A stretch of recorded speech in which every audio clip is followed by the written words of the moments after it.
Hello, hello, and welcome. Welcome on into the Swear Word. I'm your host, Brandon Swear. And hey, this is a podcast for the chili community, by the chili community. Regardless of your spice tolerance, this is the place for you. Man, we have three amazing sauces here, one for everybody in the game. We got one that's going to be very entry friendly. We got a nice medium level sauce, as well as a one that's geared towards the chili heads, the ones that are constantly pushing their own personal best. Of course, we have an amazing guest locked and loaded and a very fun game of Keep 5, Cut 5. But let's go ahead and start episode 91.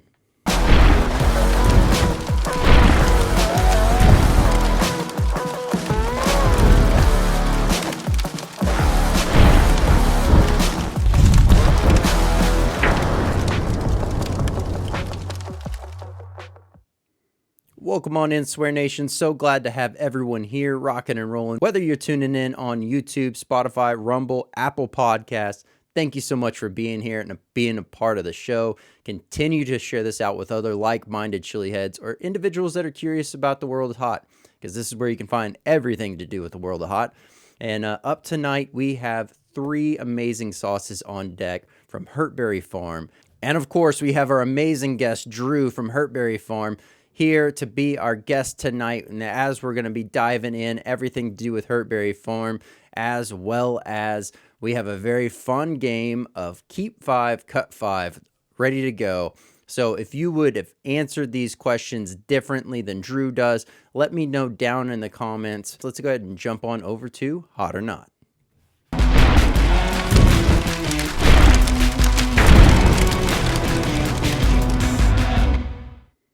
So glad to have everyone here. If this is your first time checking out Hot or Not, I do things a little bit different. I don't do a 1 out of 10 scale. I do a 1 out of 5. That is based off of 5 different categories. Those categories are heat, aroma, flavor, versatility, and burn. And yes, I do break out heat and burn as two separate things. Heat is that initial punch, max 30 seconds. Burn is anything after that 30 seconds. And it's where it sits, how it sits. Does it amplify? Does it migrate? All those other breakdowns go into the burn. So another thing I like to do is I do not read the ingredients on the sauce ahead of time. I just like to go ahead and let my taste buds do the exploration. What I pick up is what I pick up, and then it's always a very fun time to be able to learn what the ingredients are. So up tonight we have 3 sauces. We have Starless, we have Charred Threads, and we have Ethereal. So we will be diving into all 3 of these. Now with Starless as the one that we shall start with, let's go ahead and grab that one there. Give it a good shake. Once again, very nice labeling. Love the color of this sauce. I mean, it is a very dark, deep brown, some slight red undertones. For all those that are keeping track, yes, it does have a perforated tab. Go ahead and use my knife, just because I like to get in there and use the knife. Get that over there to the side. Grab my tablespoon. As always, give it another good shake. So it looks to be, I don't know, looks to be rather thick sauce. So looking forward to checking this one out. Oh my goodness, absolutely beautiful. Very smoky, very earthy. A little bit of a sweet note. You're definitely picking up the peppers. Wow. It's almost like a smoky, chocolatey amazingness going on in this from an aroma standpoint. Let's go ahead and get some out here on the spoon. Very nice, very thick sauce. You're not going to have to worry about this one running off your plate. However, look at that. Once it gets going, it's got a nice flow even for a thick sauce. So liking this one. I can already tell you without even trying this yet that this looks to be as if it would be phenomenal for a marinade. But let's do this. Let's go ahead and get that moved on over. Oh my goodness. Definitely picking up chocolatey notes. Picking up some pepper notes here. A little bit of sweetness, a little bit of savory on the back end, a little bit earthy. Absolutely phenomenal. Cheers.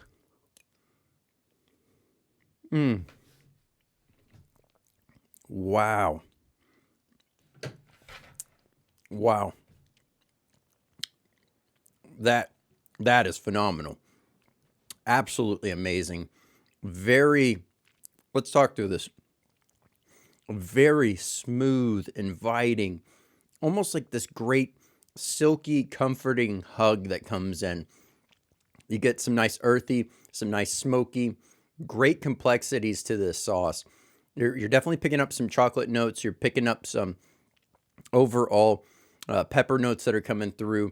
The heat as it initially hits latches out to the back slash mid of the mouth. It ends up just doing its thing there pretty good. It's a nice quick burn on this one. The heat comes in, hits nice hard there. The burn, as that one transitions from heat to burn, you're really picking up just a very subtle note as that starts to taper off. The burn does start to dissipate. So not a very long, intense one. This would be great for anyone that's just starting out. Gobs and gobs of flavor. And if you've caught the last podcast where I had Hurtberry Farm products featured on Hot or Not, I love the use of texture in these sauces. Absolutely phenomenal. I'm not quite certain what that was. Maybe that was some seeds. I'm not too certain. That is, again, here, let me get that label centered there. That is Starless from Hurtberry Farm. Absolutely amazing. It has that great, rich mole taste. You know, without getting into this, I can tell you this is going to be a phenomenal mole sauce. We'll dive into the ingredients here in a little bit, but absolutely loving it. You're picking up that great chocolatey, earthy, savory depth to this sauce. It's got a nice bold complexities that are coming through, a nice subtle sweetness, as well as you're really just picking up, what might be, I can't really pinpoint that. I'm not too certain what that might be, but it definitely seems a little bit like the heat source might be, say, from like a jalapeno, chipotle going on in here. Actually, let me put the lid back on so I can read these ingredients. Ingredients are water, white vinegar, sugar, chipotle, pasala chili, ancho chilies. There we go. 70% dark cacao, kosher salt, roasted garlic, coffee, sumac, za'atar, and we have, here we go, okay, some mushrooms going on in there. I bet you that's where that earthy note is coming through. Very nice, very subtle, but also just this great complexity going on here. So these, we got porcini mushrooms, morels, chantilly mushrooms, and xanthan gum. Absolutely phenomenal stuff there. If I butchered the ingredients names by any stretch, I apologize, but absolutely amazing stuff going on there. That, once again, is Starless from Hurtberry Farms. I mean, that is going to be absolutely phenomenal on anything to do like enchiladas, tacos, burgers, sandwiches, barbecue is going to go phenomenal with that. Being able to really just enhance, like, you could really drizzle this on as like a finish to, say, some fire roasted vegetables. Really bring forward that overall smoky, earthy body to the vegetables alone, as well as adding that slight level of sweetness. All right, here we go. Starless from Hurtberry Farm. We have heat coming in at 2.56, aroma of 4.17, flavor of 4.23, versatility of a 4, burn of 2.56, for a total swear word rating of 3.51. There we go. Another amazing sauce. Once again, this is Starless from Hurtberry Farm. Absolutely amazing. This is going to be perfect for all those individuals that are looking for a great mole hot sauce. Individuals that are just starting out. They're really trying to fall in love with hot sauces and different ways that you can use this. this is going to be a great one to add into the arsenal that you can really dive in and lather up and really fall deeply in love with hot sauce. And if you're constantly working on your own personal best, this is going to be a nice mild to medium, depending on where you're at, sauce that's really just going to deliver phenomenal flavor and actually bring home the flavor profile that you are looking for in those amazing Mexican dishes, as well as with burgers, barbecue, as I had mentioned, phenomenal all around, only limited by your own imagination. So up next, we shall go ahead and we will do charred threads next. All right, give it a good shake. Give it a good shake and get this one going. So once again, perforation here on the cellophane, but I'm going to go ahead and use my knife. Wow. Oh my goodness. That is magical. Oh my gosh. Fruity. Smells like a little bit of citrus. Definitely some pepper notes. This is charred threads from Hurtberry Farms, but let's go ahead and give it a nice pour going. Love the color on this sauce. Bright yellow, almost orangish hue to the overall sauce.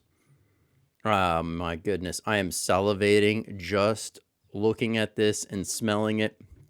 Absolutely phenomenal. It really opens up on the spoon. There's a level of sweetness. Maybe that's orange. Some kind of citrus. I think that's orange that's going on in there. Some sweet notes that are going, and then you're picking up just a very subtle note of the pepper towards the finish, but phenomenal aroma here. Cheers.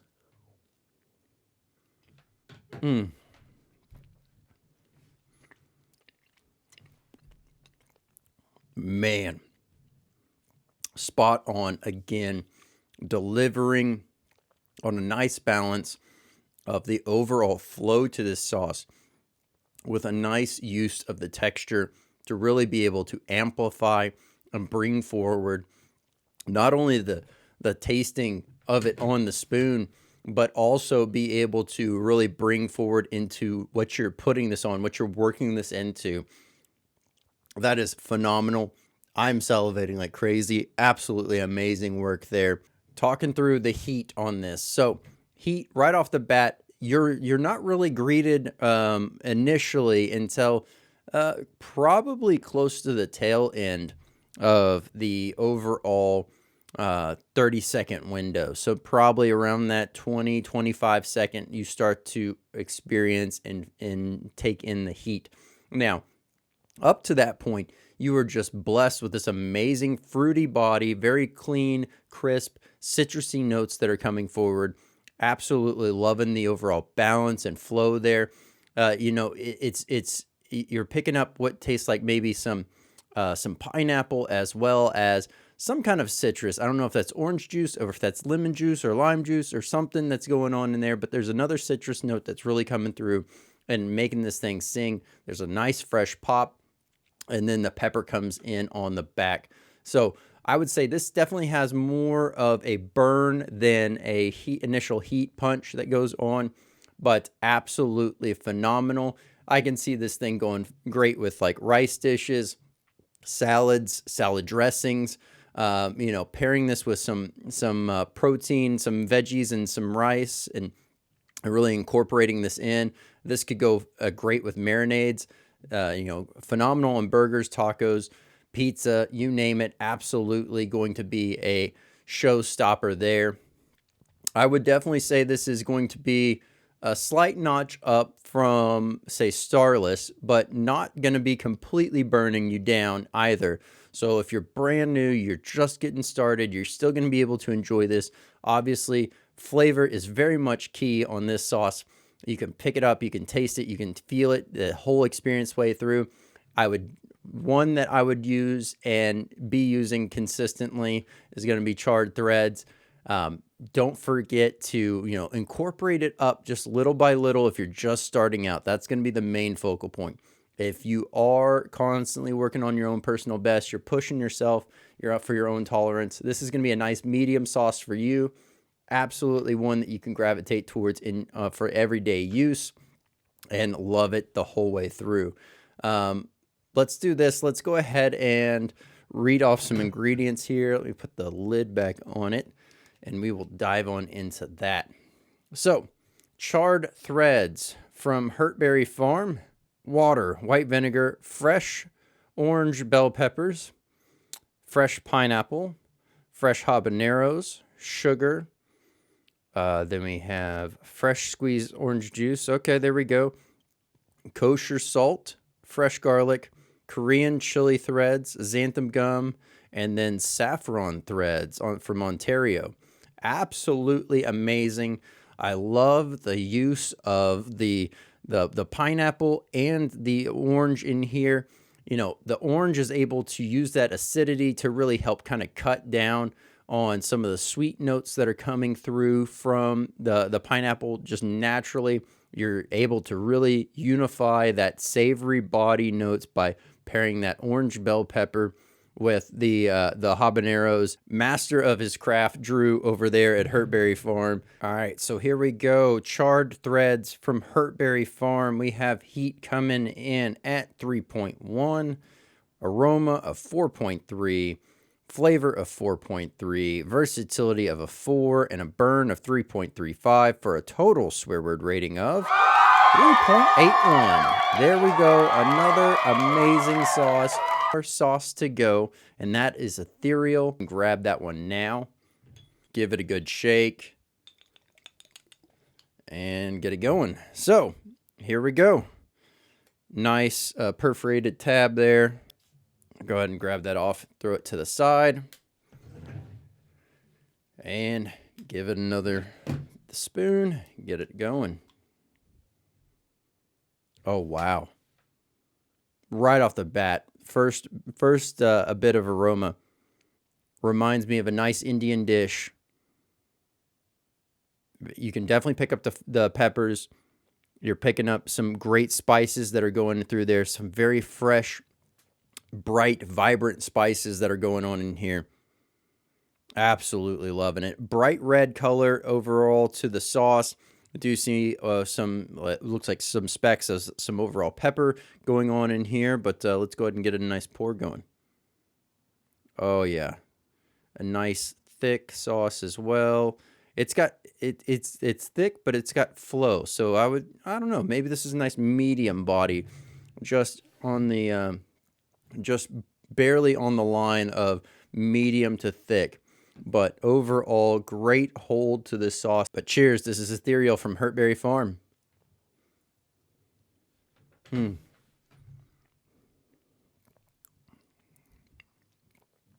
Wow. Amazing. Absolutely amazing. Right off the bat, heat comes in pretty quick on this one.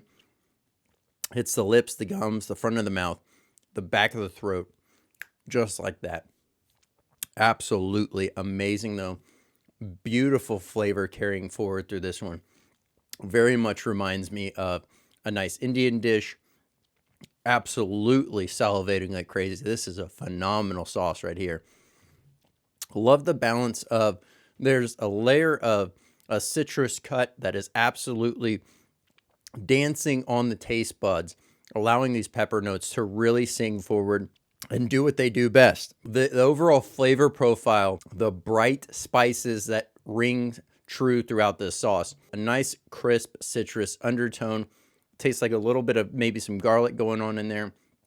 And really just this amazing notes of peppers as it's going through. The back of the throat is pretty well lit up right now. Nothing in the chest, nothing in the stomach. But absolutely amazing. Most of the burn is now consolidated towards the back of the throat.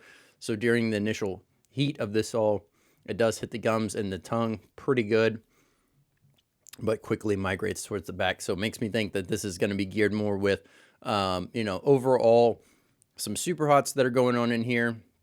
But that initial quick zip and heat had to be coming from a different pepper. So interested to see what's going on in this one. But versatility-wise, pizzas, subs, burgers, sandwiches, quesadillas, tacos, enchiladas, Indian food, of course, Asian food. This is just going to be very well rounded. If you're wanting something that's very pepper forward, as well as a great spice profile and nice citrus undertone, this is going to be perfect for that. This would also be great for like marinades or finishing on some meats as well. I mean, absolutely. This would also go very well in, say, some curries of, either Indian or Asian curries. That is going to take it to the next level. That is for sure. Let me do this. Let me put the lid on there. This is not one that's geared towards those individuals that are just starting out. Don't know if even moderation might be key for that one. This one is definitely going to be geared towards the individuals that are working on their own personal best. They're pushing themselves 24/7. This is the sauce for you. If you're just starting out, two other great mentions that have already been reviewed, Starless and Charred Threads. Definitely check those out if you're just starting out. Chili heads, listen up. This ethereal from Hurtberry Farms is definitely for us. So let's go here. Ingredients are water, white vinegar, fresh bell peppers, fresh red bell pepper to be specific, cayenne pepper, sugar, ghost pepper, kosher salt, Carolina Reaper chilies, Thai bird's eye chili, fresh ginger, fresh garlic, Kashmir chilies, coriander, cumin, garlic, ginger, black peppercorn, black cardamom, mustard seed, cassia star ends, cassia leaves, nutmeg, cloves, horchata, and then Persian limes, xanthan gum. There we go. So the limes, wow, the limes are towards the end, and that citrusy note is really extremely noticeable, not in an overpowering way, but as a fresh palate cleanse almost towards the flavor on the finish of this. So that's very interesting to see that it's that far down, but has that great of a effect in going on in here. The one thing that I was super shocked on, and it might just because of the other spice blends that are going on in here naturally, but the ginger, I would have thought would have been a slight bit more pronounced, seeing it in here in two different spots. So that was very shocking for me. Definitely loving what is going on here. The great spice pop, it definitely screams like Middle Eastern dish, Indian dish, like absolutely phenomenal. Love this sauce here. All right, so here we go. Ethereal from Hurtberry Farm. Heat coming in at 3.75. Aroma of 3.89. Flavor of 4.18. Versatility of a 4. Burn of a 4.2 for a total swear word rating of 4 on the dot. There we go. Absolutely loving this one. This is Ethereal from Hurtberry Farm. I will have the direct links down below for all three of these sauces, as well as a link to the main site so you can check out the full lineup of all these amazing products from Hurtberry Farm. But let's do this. Let's go ahead and jump on over to the interview.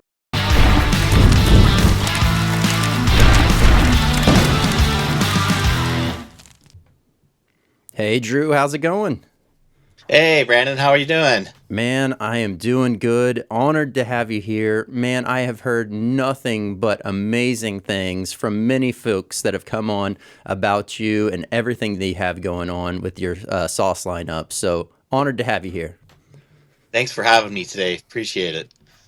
Well, hey, one thing I always like to start off with is gaining a better understanding. First and foremost, it's always my icebreaker of what got you into the world of hot, and then what was that moment that you decided I'm going to start making my own spicy products. Well, it's kind of been a long road. I started off as a chef and worked for many years, and culinary arts, and started moving on up. And as you start moving on up, you start growing and running kitchens and hotel and casino and large scale production, and understanding how food safety intertwines into everything, and how the supply chains work, and sourcing, and all the parts that it takes to manage a food business. And I fell in love from travel with spicy food. All the countries I seemed to travel to at growing chilies, and I had a lot more spicier food than I was used to back here at home in Canada. I know in US, you guys have kind of got a bit of a leg up with us on the hot sauce business, and we've kind of been following your craft makers and your sauce makers down there for years. And now we've grown to a point where we're able to grow quite a few varieties of chilies here, as we have a farm here where we grow our own peppers. But I just fell in love with the feeling of the food and the spices, and not just the heat necessarily, but the combination of chilies. And I learned a lot of that from traveling through Mexico and India and Southeast Asia. And I took a leap. I knew that I was able to produce some really high quality, very unique flavor profiles. And here we are today, 7 years into the business, and loving every moment of it. So, Very nice. Very nice. Yeah, I was over here trying to grab y'all's website real quick as well to show and share with everyone. But yeah, no, as you had mentioned, with being able to travel and see all these different places and how they incorporate spice into their dishes, and really kind of let that not just spice in general, but like all the different ways that they might use different spices, and just ingredients as a whole that might not be quite as regular, to whether that be American or Canadian, food as a whole. It's always great to see. So throughout your times of traveling, I guess, did you end up having a dish that kind of just lit you ablaze whenever you weren't really necessarily expecting to have that kind of heat come through? Or yeah, there's been a few moments. I travel so much back and forth to Mexico every year. We spend about a month there, so I'm really kind of tamed. Like, I'm kind of used to the food there. Even at its hottest end, I can eat habaneros kind of as a snack. Just build up my tolerance. But definitely, when I was in Thailand, my first time having the non-touristic food, you're really chomping into those Thai chilies, and they can get pretty spicy. You'd be surprised. They'll bring a tear to your eye and ring your ears. But India was another spot, obviously, more to the north where the ghost pepper's from. I've had some spicy dishes where as soon as you've taken a bite, like, your stomach starts to rumble, and you know that you're in for a wild ride with this dish. And they're not afraid to tone it back. Obviously, in the Caribbean too, and places like Trinidad, where the scorpions are from. And then, tell you the truth, some of the spiciest food I've ever had is actually from the U.S., because the U.S.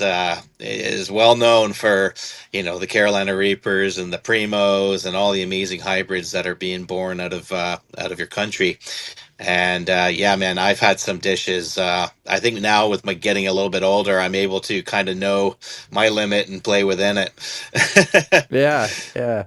Well, and hey, that's always a fun part of the journey, is really kind of not only necessarily having to be, and I guess one thing that I've kind of mentioned before on the show, but maybe didn't do a great job explaining, because I've had a few people ask me about this as well, but just natural progression. Like, you may start out and you may not be interested in, like, or really familiar with the spicy food in general, right? And then you start to build up a tolerance, and then you're enjoying life, but then the season kind of gets at a lull, and if you're not continuing to eat kind of that spicy way, you kind of just did this nice little wave.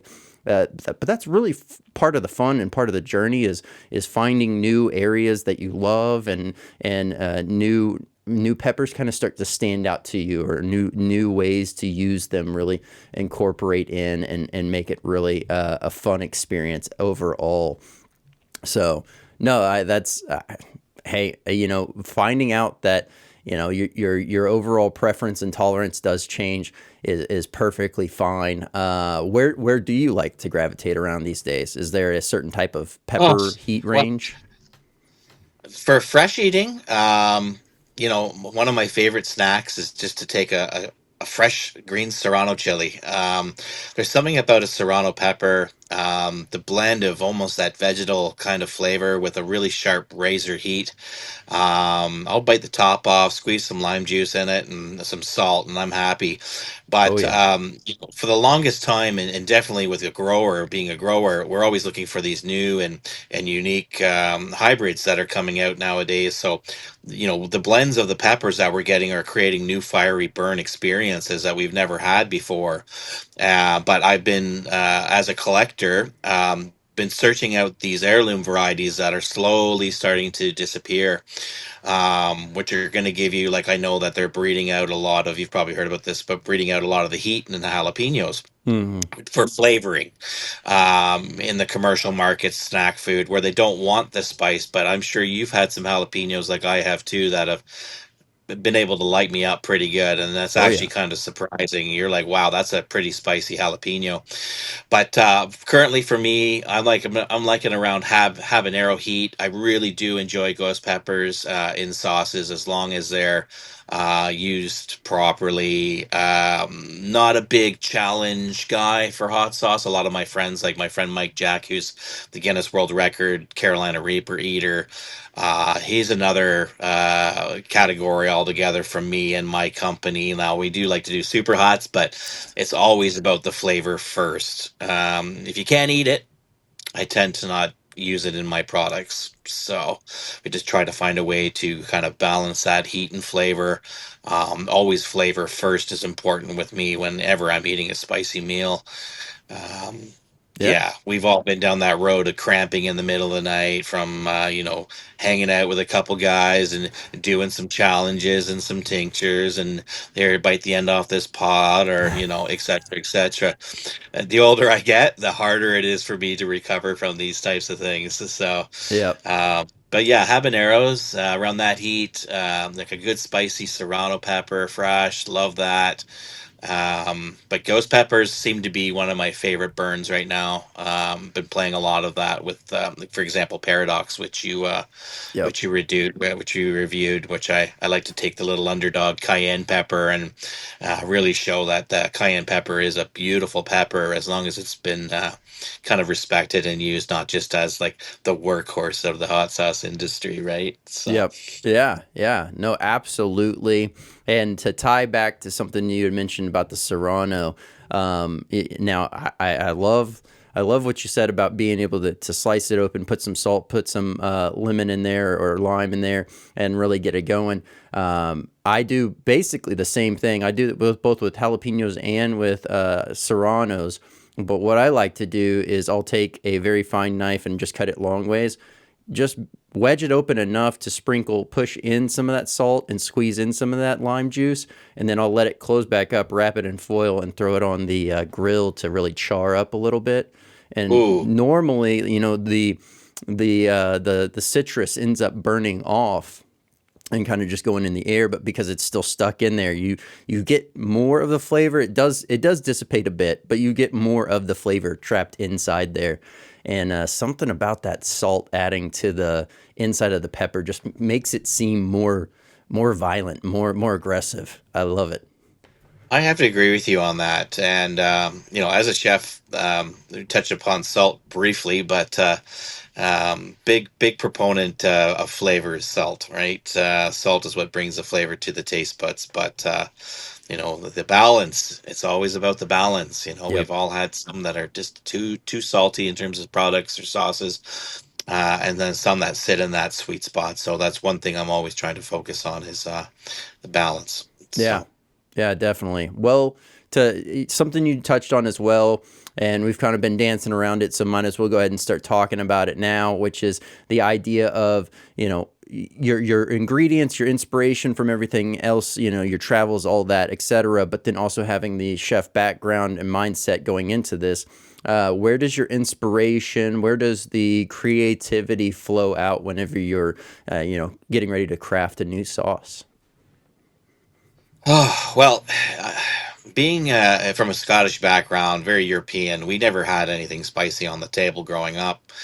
Um, so it's like I'm a sponge. Anytime I'm around a new country or new dish, or new ingredients that I might not be familiar with, my mind starts going, and I'm always thinking, like, our slogan is rethink hot sauce, and a lot of that has to do with creating new experiences instead of just reinventing the same old over and over again. So you'll notice that in my product lineup, they'll never just be like a jerk sauce or a straight up habanero sauce. They're going to be blends and fusions of different types of flavor profiles. For example, the viridescent that you had reviewed, our mildest and first original sauce, is a blend of Mexican salsa verde with East Indian flavors. And it was amazing how that kind of really worked well together to create a one of a kind, unique experience. And that's a lot of reasons why we've never progressed down the corporate grocery store kind of route with our products, looking at high end butcher shops, cheese shops, gift shops that are looking for more unique products where people are looking for that experience and not just necessarily something for the table, but something memorable. Hmm. And that's what excites me and gets me like going with creative juices. Some of these sauces will take a year or two just until I'm happy with them. I'll start writing the recipes, not be 100% happy. And one thing I've learned is to trust my gut. And if it's not ready to release, or I don't think it's going to be like unique, then and tasty. Unique's one thing, but if it doesn't taste good and it's not going to make sense, I don't bother releasing it. And I've had a few products like Paradox, for example. It was a 2 year kind of put it away, bring it back, travel a bit, eat a bit, grow a bit. And then I found what I think is a really good balance of all of the ingredients and something I can Absolutely. make consistently. So, Absolutely. Paradox and both those sauces, Viridescent, Paradox, they were just absolutely showstoppers. They're amazing. And thank I do point this out at times when it's found in a sauce and it is noticeable. I love to point it out because and I say this as well to not say that I think every hot sauce should be made this way. I like the difference. I like the different take, the ways that things are presented, being very unique to the person that is the one that's putting their heart, love, and soul behind crafting it. But the texture aspect in Paradox was phenomenal because there's oftentimes that layer, that extra layer that is forgotten, and it's like you have the scent, the smell, the taste, all these other things, like all these other things coming into effect, but you oftentimes leave out texture as an option for hot sauce, and hmm really having that, it is a beautiful thing. It's like you just get those lovely nodes of garlic as just being able to, whether you're biting into your food or how I was trying it there on the spoon itself, it brings Yeah. another layer of fun. Well, that's another thing too, and like you mentioned, the smell, the aroma, the visual appeal, and the texture. I believe that sauce should be just as good on a spoon as it should be on your food. Hot sauce is technically it's a condiment, right? But Mhm. hot sauce could also be used, like in many cultures, as an ingredient in their food. So when I was crafting Paradox, I was thinking of the different ways, other than just its topical use as a hot sauce, is how it can be used. And I was thinking to myself, well, I basically essentially created a chili paste almost to an extent where it could be used as a base to a curry, or, a base in a chili, just many different applications for it. Yep. And that's kind of what I think about when I'm releasing a permanent product in the lineup is, how is a customer, or how is me as a hot sauce consumer, um, am I going to be able to enjoy this? And I want the most ways possible. Um, but as I travel throughout the world, you get thick salsas like your salsa macha in Mexico with a lot of body, a lot of texture, some crunch from that toasted chili, sambals, and all these different types of Malaysian and Indonesian condiments that have a lot of chunk to them. They have a lot of mouthfeel. Um, I'm all about that. Yep. So let's look at all of these different things and not just the heat and the flavor, but also the mouthfeel, the aroma, and the visual appeal. Yeah. No, absolutely. Absolutely. I know the Viridescent has I deliberately tried to refrain so that I could let my wife jump in on that because I knew she was going to, and sure enough, actually we enjoyed it last night with dinner, and she was like floored, blown away by it. Matter of fact, I don't know if I'll be able to enjoy the rest of that bottle because I think she's already laid claim to it. But it's fine. That's part of the fun and share is to be able to and excite others and bring them into the community.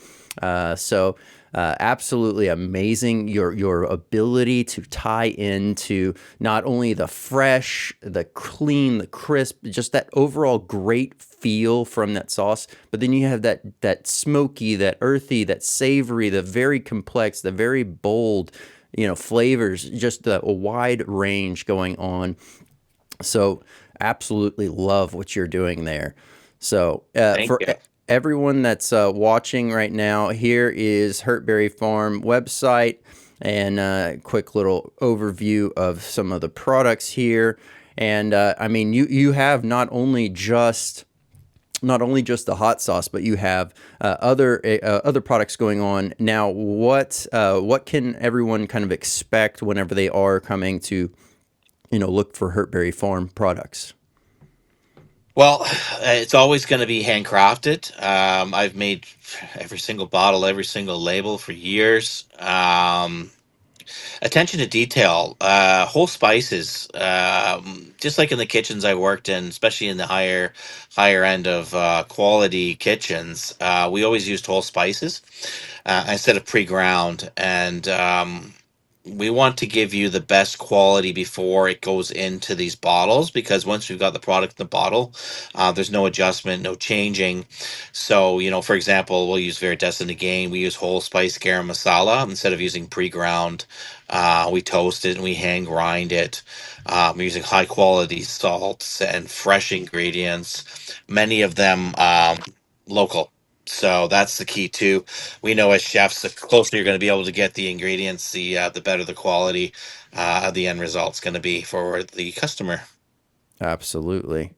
Absolutely. And it's that level of detail, a level of attention and care that you're putting into your products that allow for, really to deliver, continue to deliver that flavor forward and not have to really worry about a quality drop, right? So That's right. you had mentioned going through hand label and doing all the other doing everything like really in tune. It's the whole process through. So do you grow your own peppers as well for everything that you use, or do you source those locally from other farmers? How does that look? Yeah, a lot of the products that well, when we first started the company, it was 100% Hurtberry. Now that I've grown, exponentially over the last 7 years, there's got to be some space for me to kind of free up my life. I do 160, 170 markets a year, Wow. in-person events, and then manage up over 100 accounts across Canada.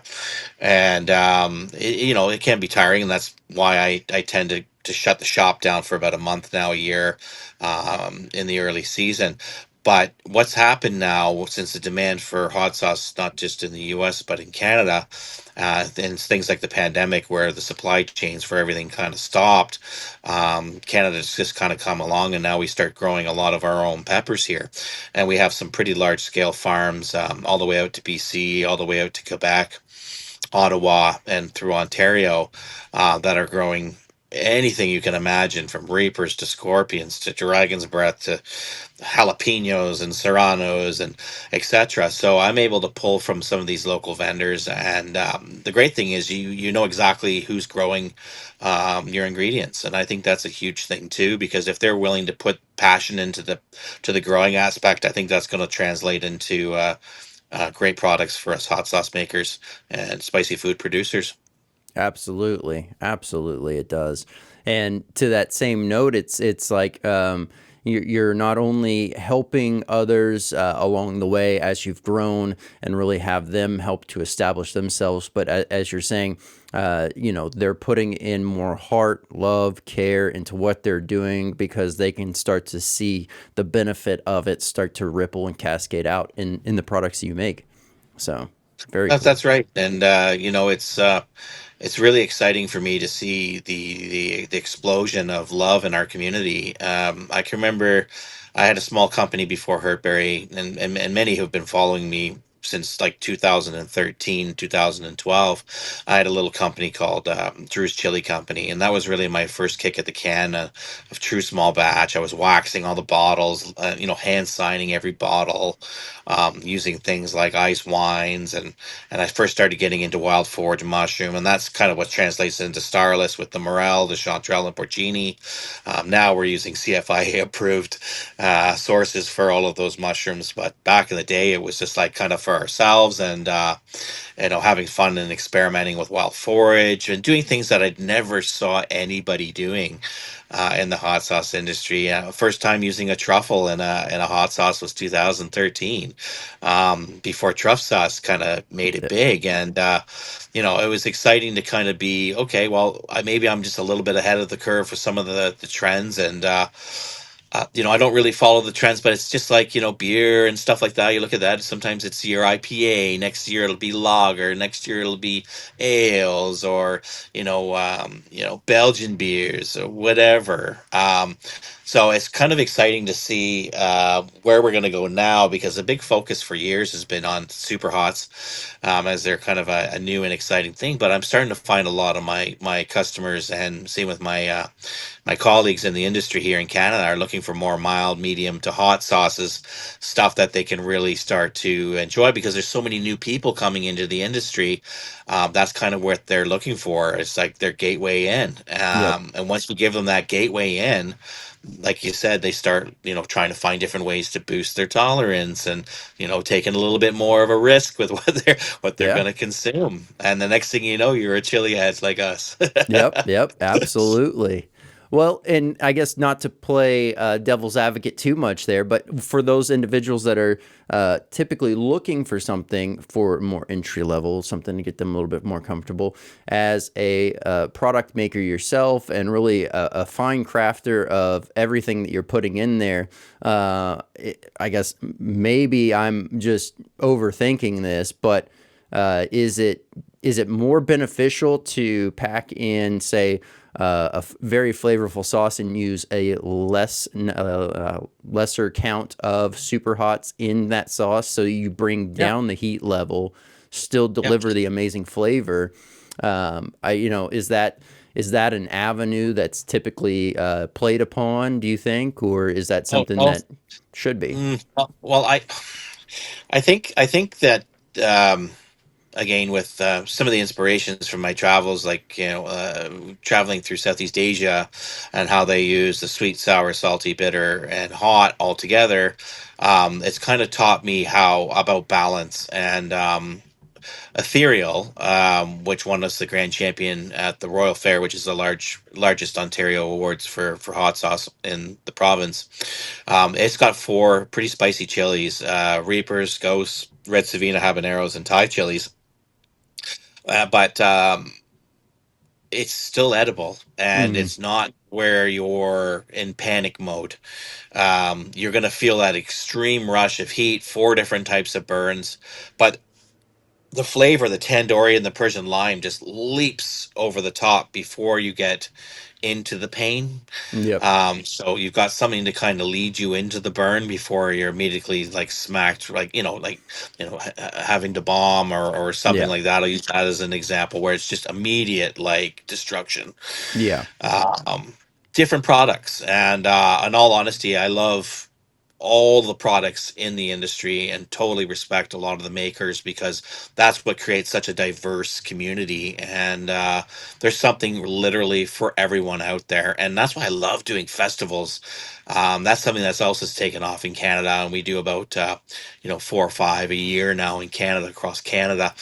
And I know you guys in the US are way ahead of us. And I had a chance to meet Ed Curry up here in Canada last year for Goat Fest with Ginger Goat, who's been on Hot Ones, and Okay. Dawson's was there, and um, Angry Goat was up here, and so we're getting a lot more American makers coming up. Black Eyed Sue's another favorite company of mine. Funky's, Matt's awesome. We had some time to kind of hang out and swap sauces, and um, I'm really hoping that we can kind of get together still as Canadians and American companies and kind of like make this one super continent Yeah. of the best quality hot sauces in the world. And yeah, just loving the industry, man, and loving what you're doing. So keep it up. No, I greatly appreciate that. And yeah, I do 100% agree with the idea that it needs to be, let's, no shade to our South American folks, but let's have North America be the powerhouse of the hot sauce spicy world. I mean, it's oftentimes not the one that as Americans that we think of as being the leading in that. But if you actually Yeah. take a bigger step back and you look at kind of where everything is, like sure, there's spicy dishes at a more consistent level than there is those like insane challenge. Like there's so many quote unquote insane challenges, if you will, being hosted at different restaurants and all that stuff all over the U.S. At least I can speak towards the U.S. I don't know how the restaurant industry handles that up there in Canada for say challenge products, but and so I mean, there's no reason why we can't easily just kind of have that as our distinguishing factor to this. Oh, for sure. Like we've got, your commercial restaurants. Your Wendy's, Ghost Pepper, your Popeyes, your McDonald's is getting in the game, which is a real significant telltale sign that spice is popular. Once you Yep. see big, large corporations starting to jump on the bandwagon, and you've got your Pringles Hot Ones. You've got your Hot Ones. It's a great example how they've branched into frozen foods and frozen pizzas and frozen wings, and it's great to see all of these spicy, amazing products like in a commercial sense. But sometimes I'm a little bit weary, and as we know, as pepperheads, we're always kind of weary. Like, okay, like, is this gonna actually have heat? Because you look at your super hot Doritos or whatever, and then you're like, you get disappointed. Yep. But then you jump on a one chip challenge, and you're like, okay, there we go. There's some Yep. heat, right? Yep. So I get it that most people, we have to kind of keep it middle of the line, as companies just want to kind of not really hurt anybody too bad. But yeah, we've got these challenged. We have burritos and stuff. I think a lot of people are kind of just using things like extracts and stuff to deliver the heat because they Yep. do want that unbeatable challenge. They don't want to have to cough up the money to pay for the meal that got finished. Yep. Yep. Which I mean, yes, I definitely see the reason and the rationale why they would want to, but as as a chef, as someone that is putting their brand out there, there's much better ways to ramp up the heat than to just sit there and dump extract, which you have a very small few that love the flavor of extract, and then you have everyone else that it's just like it's not only is it it's got the heat, right? That's what everyone's kind of adding it for, but that flavor is just like tarnishing most times. There's very That's few right. sauce companies that know how to really balance that extract without it really throwing the flavors out of whack. And Hmm. you know, I like the if you're looking for just ramping up the heat, obviously like pure capsaicin crystals don't alter the flavor but deliver the heat. I'm more of that fan group, if you will. and then Hmm. just more of a tincture itself than say just a harsh extract. Black tar. Yeah, yeah. That My sludgy first mess. experience with that was um, Dave's Insanity and Blair's. Mm-hmm. Uh, they were the first two companies that I remember when I was just really getting into exploring hot sauce. And there wasn't a lot of craft hot sauce. Most hot sauces that I can remember were like, Arson Space or, Colon Cleanser. And there were a lot more of those novelty kind of commercial sauces where you taste one, you're like, this tastes like the other one. So it was almost like the same recipes but with different labels. And, you see them at the grocery store, or I know there's Pepper Palace in the U.S. We have one up here in Niagara Falls too, and you're finding some of those types of products, which are fun. They're kind of fun and novelty, products. But once the craft beer industry, I found was starting to take off in the U.S. and then in Canada, that's where the hot sauce industry it opened the way for hot sauce makers to kind of get in there and start getting really kind of creative and treating hot sauce as not just the lowest quality product on the grocery shelf for $1 or $1.99, and Yep. using some really amazing quality ingredients, and like I say, trying to deliver unique experiences. It's almost hard for me to keep up nowadays with so many of the different amazing combinations that crafters are putting together. And sometimes it doesn't work. Sure, it might work for one dish or for fun, but there's some really unique ones that have become some of my favorites. And I'm lucky enough to have some really good hot sauce makers up here in Canada, that we kind of talk a lot and kind of connect. It's not as much as a you know um, competition, let's so to Mm-hmm. say here, where it's more of a brotherhood, definitely in Ontario. And we're trying to get everybody up and get their food safety up and get them their quality up, because it's better for everybody. But I do believe that there's a fine line between professionals and amateurs, and they do need to be respected, because professionals put a lot of effort and time and money into making sure that their products are safe and tested, and everything's legit. I'm sure you have the same Absolutely. issues in the US as well. Yep. I used to get a little bit irked about it, but now it's like, okay, well, yeah, at the end of the day, they're the ones that are going to end up having the problems, or the customers end up getting sick, right? Yep. So I always say, buyer beware. Do your research, talk to the maker. That's another reason I like to do my in-person events. I think it's really important and a great way to connect with the end consumer, let them know your process is. I always bring a binder with me. It shows all my lab testing, my authority letters, everything's in there. My licensing as well. So Yeah, no, definitely. And, at the same point, you had mentioned it. I definitely I see what you're saying. And it's also, you got to take into consideration, everyone's got to start from somewhere. So if someone's just starting out and it's kind of rough and it's kind of clunky, it's yeah. it's us as the community as a whole to be, be in the best favor of the industry to kind of jump in and kind of give some help, give some tips, and get them back in the right direction. And maybe that advice, those tips, what that adjustments that might need to be made might be something that just makes it to where they're like, all right, well, maybe this isn't what I want to do, but at least it kind of helps both clear up exactly what what they can and what they should be doing and all the things in between. So Oh yeah. yeah. It's a real challenge, because I know, and definitely in the U.S. and in Canada, every state's got different laws and different regulations and shipping across borders. And I think one thing that Canada is looking at now is erasing those provincial borders and making it a lot easier for us to trade easily across provincial borders. Like, it's all one country, and let's Yeah. get us all on the same page. Create a law, make it easy for people to follow. Let them know what the exact requirement and specifications for food safety are, and hold people accountable for that. It's a pay to play kind of mentality, which is, when I first started, obviously, you were lost. You didn't know where to go, and who do I contact.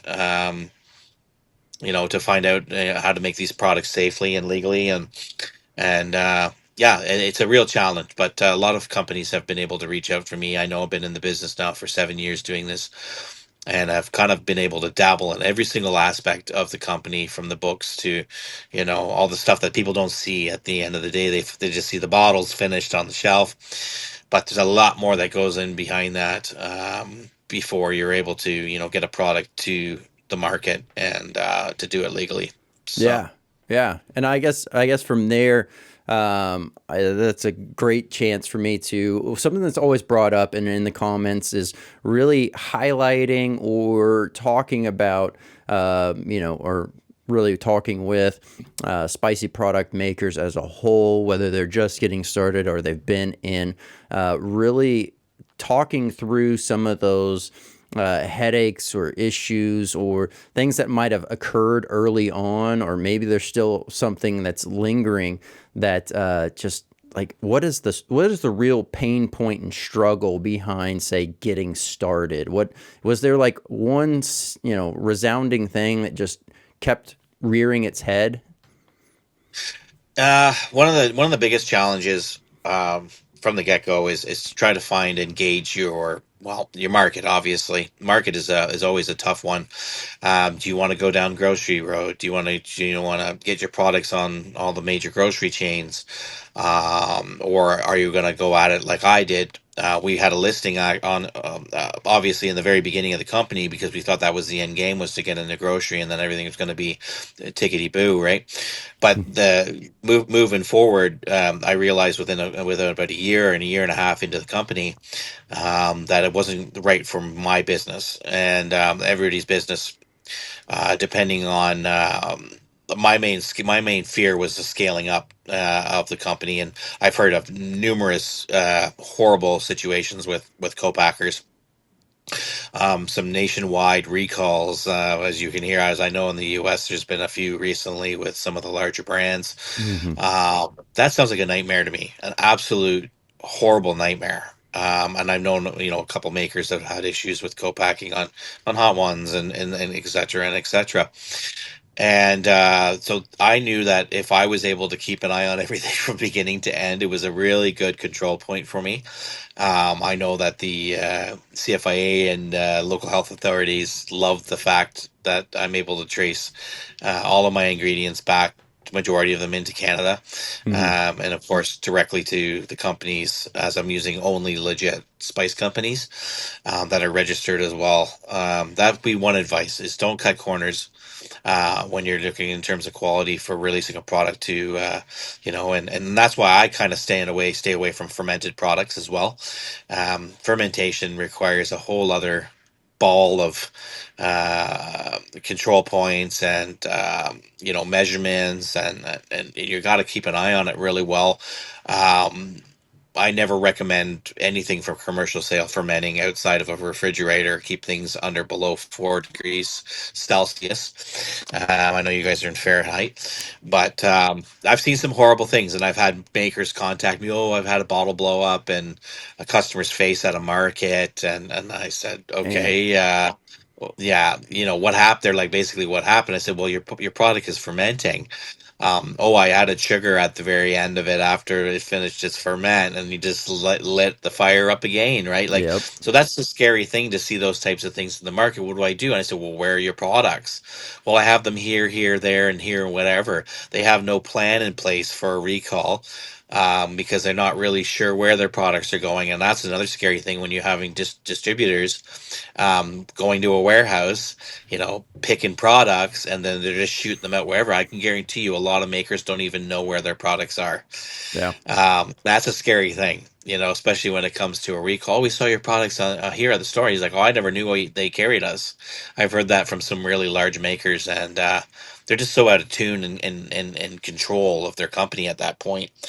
And that's my fear, and why I've been able to kind of build my company around, small batch, handcrafted, direct to consumer, and really kind of vet my vendors instead of Hmm. just putting products in on the shelf. I don't want them to sit there, and I don't want my customers to spend money on products that are just going to sit there and collect dust. We want good customer service. We want knowledge behind the product, which is another thing I like to have my vendors. Will know this. I like to give them a lot of information on the products. What their selling points are, their pairings, and good ways to sell the products, so they have the answers and not just what's on. Like in some grocery stores, what's in this sauce? And the poor kid stocking the shelves, like I have no idea. I just work here, right? Like, you know what I mean? I Yep. just work here, right? Yeah. So Yeah, no, that's too funny though. I mean, I can definitely see that, and yes, fermentation is definitely a science, and if you do not understand the science or you don't feel comfortable with it on definitely on a large scale, probably not the best to just go ahead and venture down that road. Now, small test batch here, test batch there, start to figure things out, sure, but not really rolling it out. That's a whole different topic, right? that's But right. yeah, any Home adding home anything, brewing is one thing, you know. yeah, Mm. absolutely. But adding anything after the product is done, you Oh, always run a risk that you're about to just alter something for the worst. I mean, it could also make it better, but you have to really weigh out the worst case on that. here's the thing: is it shelf stable or is it refrigerate only? Right? Like, Yep. fermented products are refrigerate only a lot of the time because of those reasons. Your kombuchas, and you just go to the grocery store and just take a look at any of your fermented products. A lot of the time, one company that I had an opportunity to meet at Goat Fest, run by Ginger Goat in Kitchener, Waterloo last year, was Funky's from the US. And Matt does such an amazing job at fermentation. He's been on Hot Ones. And to see his kind of production scale and how he kind of does everything is it's really inspiring. Will I go down that route? Probably not. I don't think I have the cojones like he has to kind of brave and navigate through the challenges of dealing with a fermentation product and a finished shelf stable product at the end of it. Um, but again, like, more power to them if you guys can do it safe and you can get it in the customer's hand. I love the flavor of fermented foods. Yep. I love that lactobacillus. I love like full sour kosher dill pickles. Yep. Like the old school right out of the wooden bucket, like the wooden, the barrel. Like that flavor is just unmatchable, and something you just can't get with acidity regulators like vinegar and citric acid and even citrus. Um, Pretty amazing stuff, man. And I'm sure you can agree with the Oh yeah. fermentation. Oh yeah. It does I have a lot of flavor. I love it. Absolutely, I do. They're Um, fun. Yeah, they're definitely fun. Now, I want to go ahead and jump on over to the game. I realize the time is starting to Yeah. slip away, so let's do this. Let's jump over to the game, and then I understand there might be some fun announcement as well post game that we can discuss. So let's go ahead and jump on over. All right, so here we go. We have a very special edition of Keep 5, Cut 5. This one is geared to you, your very, creative, amazing ways of utilizing these different ingredients in your sauces, in your products. So, in front of you, for everyone watching, I have 10 total items. I'm going to go through, list them off by name and number. And then the best way to go about this is there's 5 that will be kept, 5 that will be cut. If you do it in an alternating order, then it gives us a chance to kind of talk on some of these ingredients as we go. So, up first, we have saffron, so as number 1. Number 2, we have Szechuan peppercorn. Number 3, we have morels. Number 4, we have the yellow brain strain. Number 5, we have the shallot. Number 6 is balsamic vinegar. Number 7 is the Scotch bonnet. Number 8, black garlic. Number 9, apple cider vinegar. And number 10 is raw honey. So, Hmm. here we go. This could be something that you just want to, you think these things might go great together, or you just wanted to throw something kind of wacky together. It's all up to you on how you want to play this one. But what would you like to do first? Would you like to keep or cut? Let's keep All right. What would you like to keep? yellow brain strain. All right. I like it. That was one of the first things I was told about when someone introduced and nominated you for the hot seat. Is they love they love the sauce that you had done with some brain strain peppers. It's one of One of my my favorite all-time varieties. one. Love Yes, it. absolutely. It's in the trio of my favorite peppers is the brain strain. So all right, Another keep, or do you want to you can do a you can do either a keep or a cut. keep is saffron. All right, Keep is apple cider vinegar. all right. Let's grab at least two cuts here. Cut black garlic. Simple enough. Cut scotch bonnet. All right. And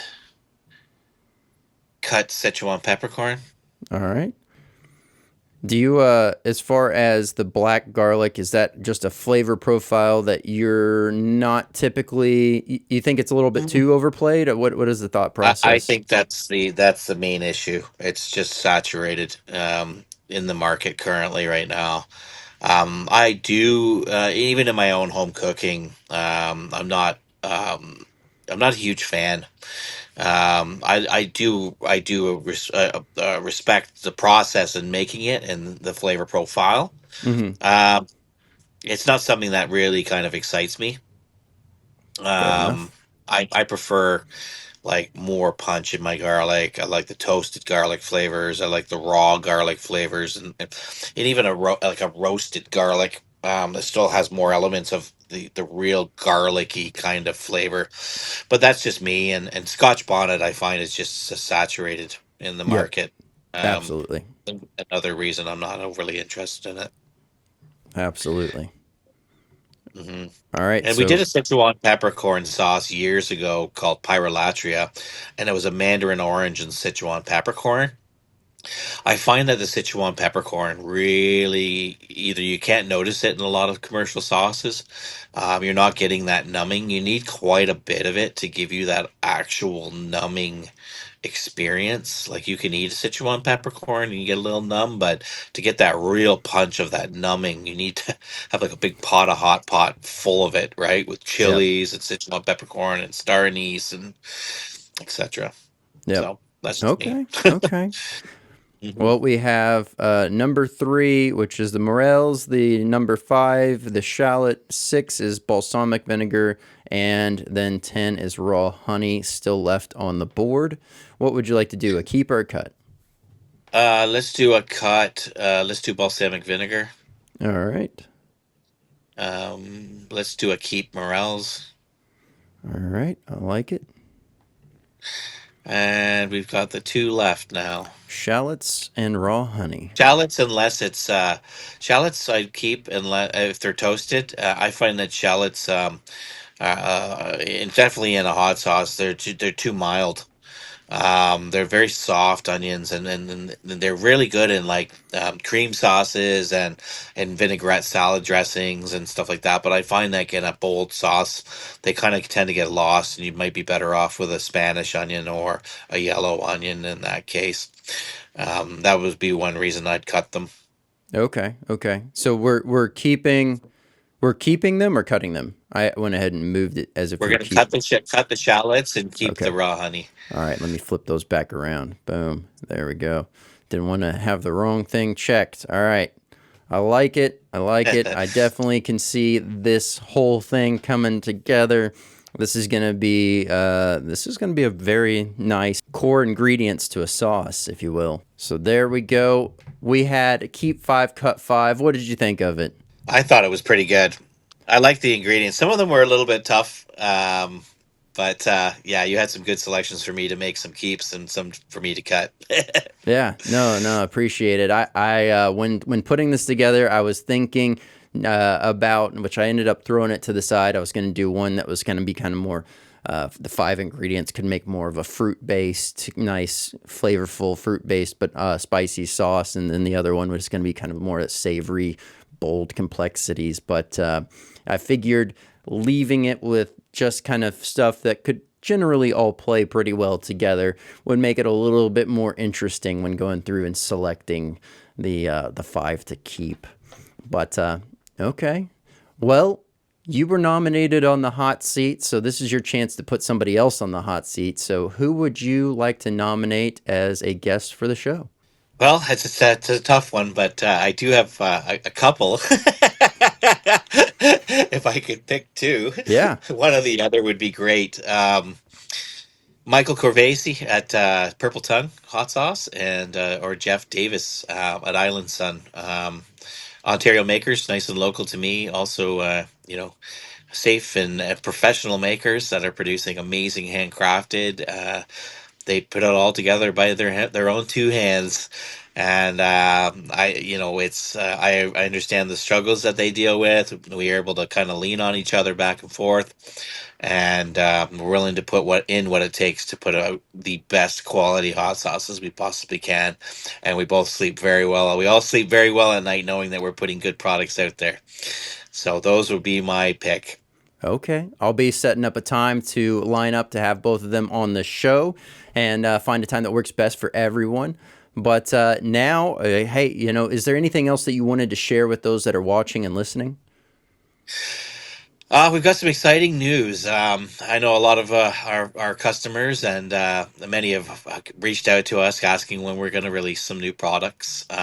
We've got a couple on deck. We just got the approval to go ahead and make the production run on it. So I'll be in the kitchen tomorrow. I will be announcing something online via Facebook groups and obviously our Instagram page. For those who are already following us on Instagram, it's at Hurtberry Farm Incorporated, Facebook at Hurtberry Farm. You can always kind of, I'm a big fan at kind of like the unrolling and the reveal of a new product. I like to build a little bit of that kind of hype up. Sometimes I just like to just like say, here you go, and just kind of drop a surprise. This one here is one of them is gonna be part of our regular lineup, and one's gonna be a very seasonal product. And that's one thing I like to do is to think of seasonality when I'm creating some products. What's gonna be fresh and what's gonna be available at the time. So stay tuned. One will be a product, and one will be a hot sauce. And I should have it hopefully out and ready for sale by Friday or Saturday coming All up. right. Very nice. Super excited. And, I highly recommend everyone keeping track of what's going on with Hurtberry Farm. I will also, the second you drop that on Instagram, make sure I share it to the story as well. Get that word spread because I am excited for these 2 new products to be released and to check those out. So go ahead and follow along, and I will make sure to share that as well. But Drew, thank you so much for coming on here. It's been an absolute blast having you on here. There's still so much more we can dive into. It was, still a lot of layers to peel back and really get to understand. So look forward to having you back on. I would love to be back on, and thank you so much for the support of small businesses and definitely the hot sauce and pepper community. Really love what you're doing. I'm very lucky that have had an opportunity to have a quick chat with you, anyways. And I appreciate what you're doing, and please keep up the great work. Thank you. Drew, thank you so much for coming on. It was an honor having you on the show, learning about Hurtberry Farm. If you want to keep up with Hurtberry Farm, I will have the direct links down below, as well as direct links to the products that were reviewed here on Hot or Not from Hurtberry Farm. Go ahead, head on over there, pick yourself up some amazing hot sauce from Hurtberry Farm. And hey, could not do this without y'all. Thank you so much, Swear Nation, for being there, being a part of this show, making it what it is. Continue to share this out with other like-minded chili heads. Don't forget, new episodes drop every Tuesday and Thursday night, as well as want to give a quick shout out to our sponsors. webdx.one. If you have an online website, web presence, maybe it's out of date, maybe it doesn't really show off who you are as a company to the fullest, highly recommend checking out webdx.one, as well as we have podvision.io. If you're looking to grow your brand, start your brand, you hit a bump in the road, you're trying to figure things out, highly recommend checking out podvision.io for all those needs. I'm Brandon Swear, and for everything from the world of hot, this has been The Swear Word.